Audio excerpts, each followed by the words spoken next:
नमस्कार।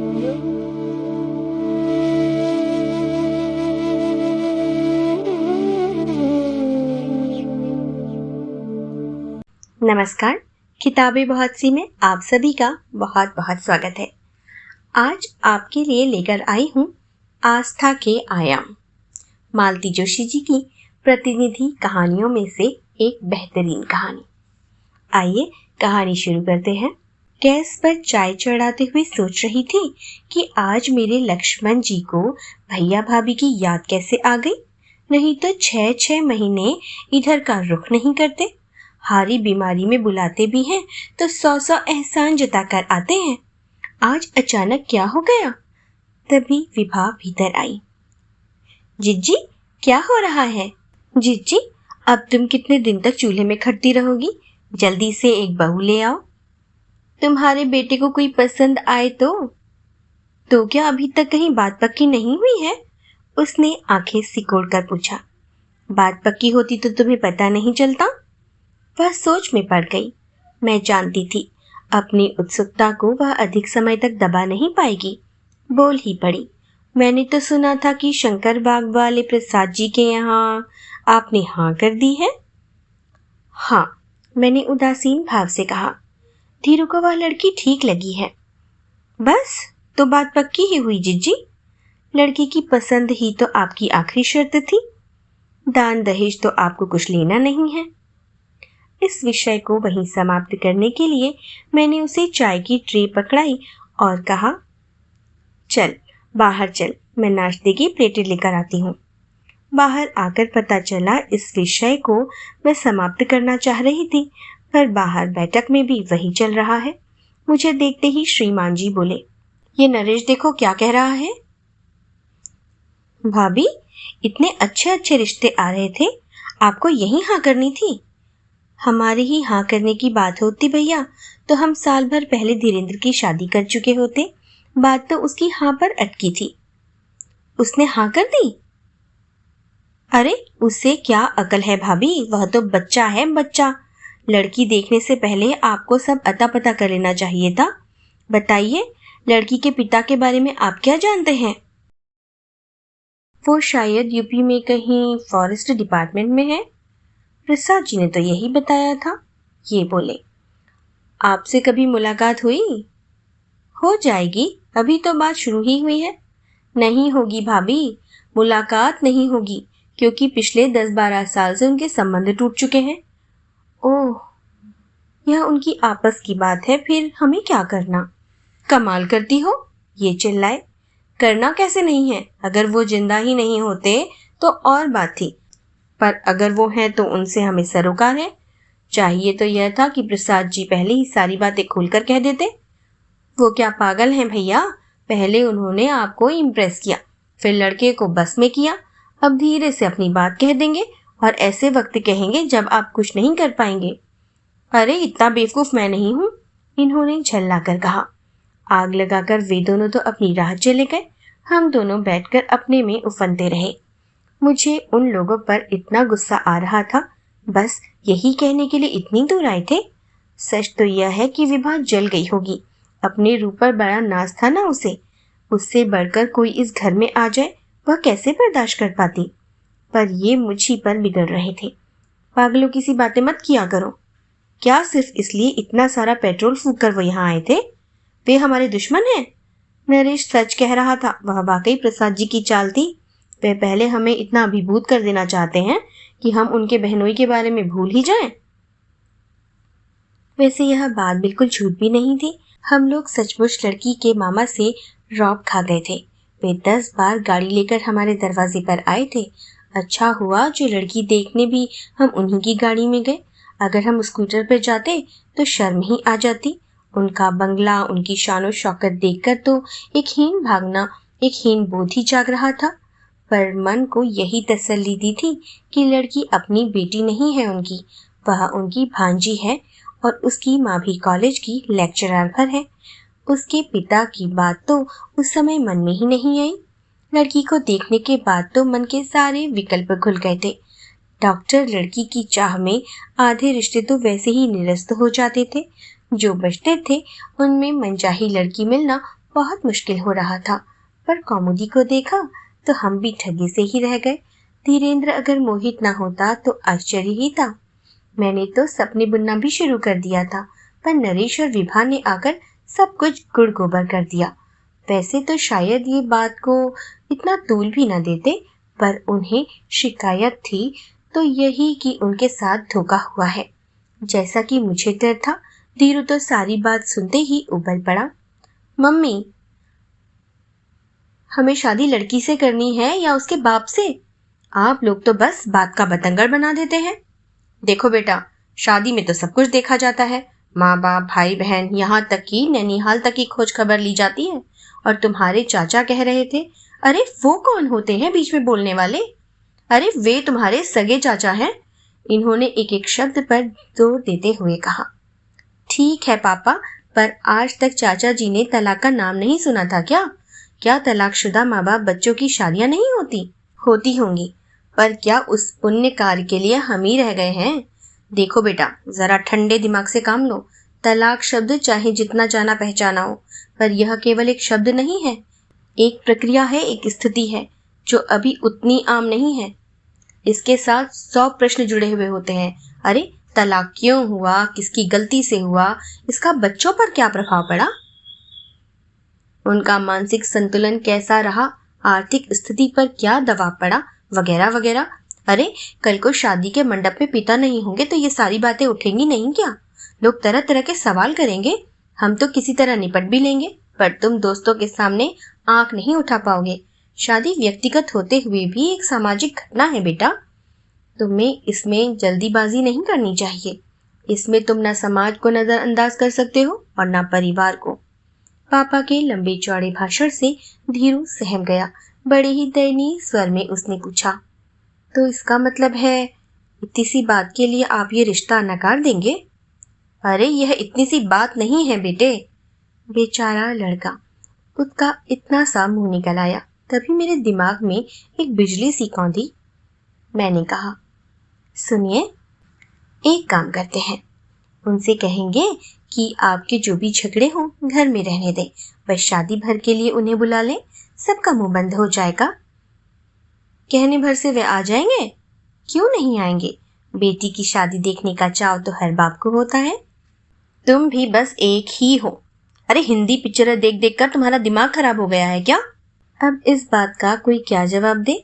इन्होंने तो एक तरह से बात खत्म ही कर दी थी, पर मैंने हार नहीं मानी। चुपचाप उन लोगों को फोन कर दिया कि आकर मिल ले। वे लोग भी जैसे हमारे निमंत्रण की बाट ही जोह रहे थे। दूसरे ही दिन दोनों भाई बहन आ पहुंचे। इन्होंने ढंग से नमस्ते का जवाब भी नहीं दिया। उन पर तो थोड़ी नाराजगी थी ही, असली गुस्सा तो मुझ पर था। मैंने उन्हें भनक भी तो नहीं लगने दी थी, इसलिए कि अप्रत्याशित भेंटवार्ता के लिए वे तैयारी नहीं कर पाए थे। उन लोगों ने समझा कि अब हम लड़के वाले हो गए हैं, इसलिए लटके छटके दिखा रहे हैं। फौरन उन्होंने उस सामान की फेहरिस्त भी निकाली जो लड़की को देने जा रहे थे।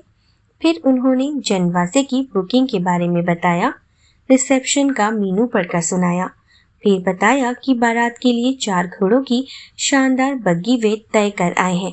वैसे धीरेन्द्र जी अगर कार में आना पसंद करते हो तो वह इंतजाम भी हो जाएगा। अपने उत्साह में वे शायद भूल ही गए कि लड़के को मंडप तक पहुंचाने की व्यवस्था का दायित्व हम पर है। उन्हें तो यह बात भी बड़ी देर में समझ आई कि इतनी देर से हमने उनकी एक बात का भी जवाब क्यों नहीं दिया था। वे लोग थोड़ा सहम गए। फिर कौमुदी की माँ धीरे से बोली, यह तो खैर मैंने अपनी बुद्धि के अनुसार एक रफ एस्टीमेट बनाया है। वैसे आपकी जो भी मर्जी हो बता दें। एक ही लड़की है मेरी, उसी के लिए कमा रही हूँ। आप कहकर तो देखिए, आपकी कोई बात खाली नहीं जाएगी। इतनी देर बाद उन्होंने मुंह खोला। बोले, अब आपसे क्या कहें? कौमुदी के पापा अगर बातचीत करने आते तो कुछ कहते भी। वे दोनों एकदम सकपका गए।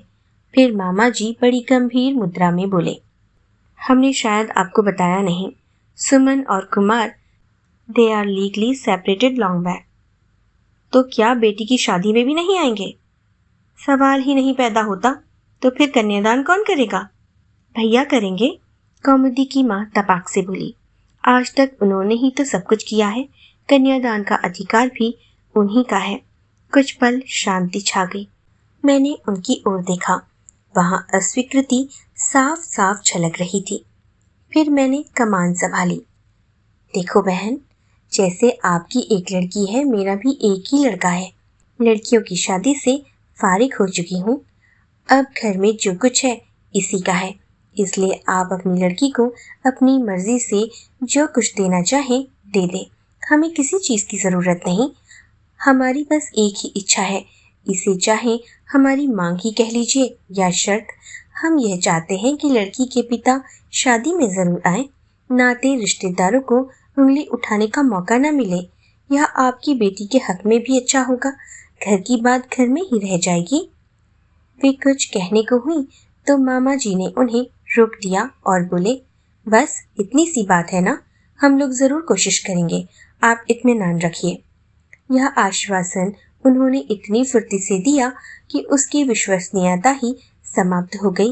ये एकदम चौकन्ने होकर उठ पड़े और कहा, बल्कि मैं तो सोचता हूँ आप सगाई में ही बुलवा लें तो अच्छा रहेगा।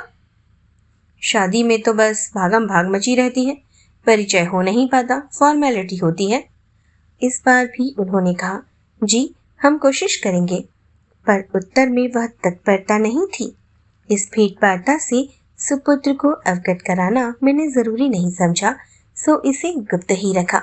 रसोई से फुर्सत हुई तो जाकर जरा लेटी ही थी कि दरवाजे की घंटी बजी।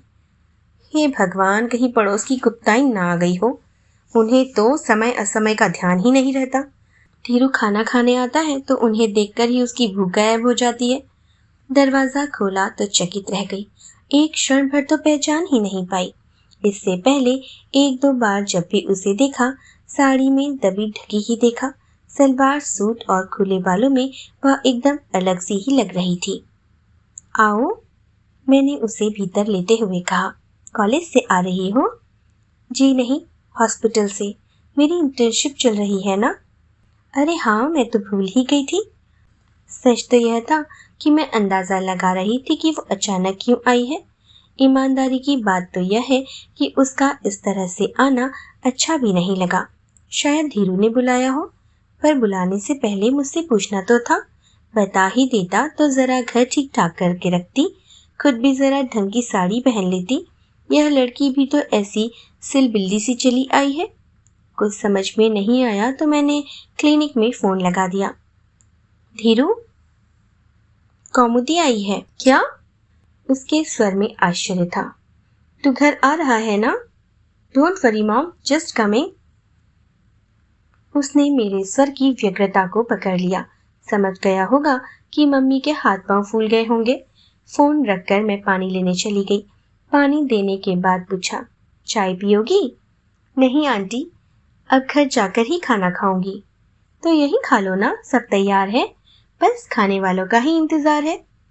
आज रहने दे, आज माँ घर में है, इंतजार करेंगी। माँ ऑफिस नहीं गई? मैंने पूछा। उसने जवाब नहीं दिया, बस खिड़की से बाहर देखती रही। धीरू बस अभी आता होगा, मैंने कहा और उठकर दरवाजा खोल दिया।